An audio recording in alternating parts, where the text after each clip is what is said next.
Di sila nag-coin toss. Pinalam ni Invictus kung pwede siya mauna. Putang ina naman. Hindi na naman.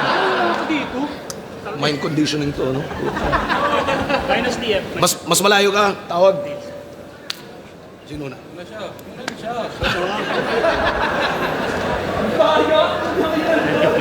First time yun.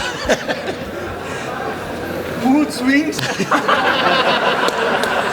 Nanalo ng coin toss, bigla si Invictus. Pinili. Alam mo ba kung bakit niya tayo pinagtapat? Kasi lahat ng wala sa akin nasa iyo at masagana. At ako naman ang nagpapakasasa sa mga bagay na wala ka. Gusto mo akong magdagdag ng moves? Pues ikay makakaasa. Ngayon tong pistol nag-step up, may magsasayaw sa bala. Tingin man nila, di ako dapat nagkampiyon, may punto yan. Sadyang hinanap yung presensya ko nung di sinuntutan. Pinatay ko lahat buong run. 0-0 tutukan. Gusto nyo pa ng ebidensya? Ito pistol duguan. Alam mo kung bakit? Kasi nanalig ka lang sa mga hawak mong armas, yung mga personal mong kapasidad na kalimutan mong alamin. Magkaiba yung kaya mong bitbitin dun sa kaya mong dalhin. Sa kada unday, tanawang sablay, dinig yung pagkalanseng, siya ding sumasalaming. Hindi mo pagmamayari ang hawak mong patalim o silansang salarin. Sa kanya nakaturo ang ebidensya kahit ni strict nung patnubay malayo sa tunay yung napanood naming eksena. Tila ba pagsasadula na lang ng sensitibong krimen niya at trahedya at ang nakikita nyo sa palabas yung anino ng lanseta. Tanan mo to, boss? Tangina, kasi boss Ari, kulang to.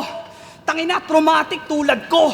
Pag nabuwang, ewan ko lang kung yay muling mabuhay nyo.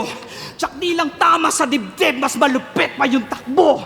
Pagkat baril na sa bibig, yan na huling hapunan mo. Oo, ito ay propesiyang nakaukit sa kamay. Napaulit ka mapunit yan ang huni ng gabay. Kaya round 2 daw papanaw, tsak huli na ang lagay. Kaso sa may pangatlong araw ay muling pagkamatay. Bago ka pa umangat sa poster, isa kang foster kid. Nung di ka pa natatalo, siya inspirasyon ng iyong stilo. Nung di ka pa natutuluyan ng kung sino, siya nagpatuloy sa'yo dito. Kung wala kang naging role model, baka nagdodota ka pa rin sa computer na tigpipiso, lupit ng galawan ni Iho, para di na maka-score yung kalaban, di na yung sariling hero. Parang mga taong nasa middle tsaka low class. Dahil sa gobyernong sobrang daming bawat butas. Pagkat korupsyon niya na'y sakit na walang lunas.